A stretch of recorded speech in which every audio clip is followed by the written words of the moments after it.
երկամսյա կանայք են տվել այն բանի համար, որ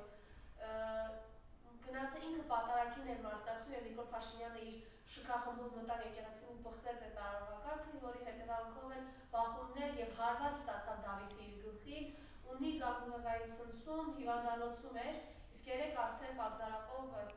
սայրակով իրեն տեղափոխել են նորից քրեակատարողական հիմնարկ։ Սա ինչի դրսևորում է, սա ինչ ընդգծված ատելություն է հայ երիտասարդի նկատմամբ։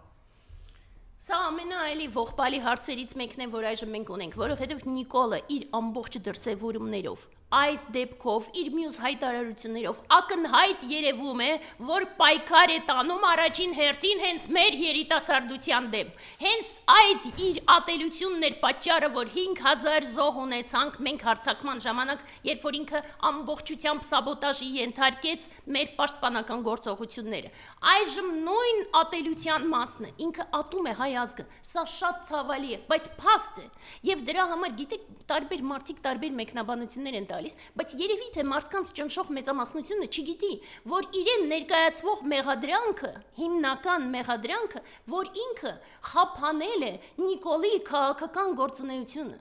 Սա չեք ընկալում արդյոք, ով որ չի պաշտպանում Դավիթին, չեք ընկալում արդյոք, որ սա առաջին հերթին աբսուրդ է, ինչպես կարելի է համարել, որ եթե մեկը գալիս է պատարագի, ապա դա իր քաղաքական գործունեությունը եւ ինչպես որևէ մեկը դա պետք է ակնկալի։ Ու գոնե դրանով բացահայտվում է, որ Նիկոլի պատարակների մասնակցությունը, եկեղեցի մտնելը, մյուս բոլոր իր իբր թե աղոթքները իրականում ոչ այլ բան են, քան քաղաքական գործունեություն, որը ուղղված է Հայաստանի Հանրապետության ոչնչացմանը, հայ առաքելական եկեղեցու կործանմանը եւ ամբողջ բարի արժեքների նսեմացմանը։ Սա է, ինչ որ ունենք նորից, այն էլ ունենք։ Եվ դրա համար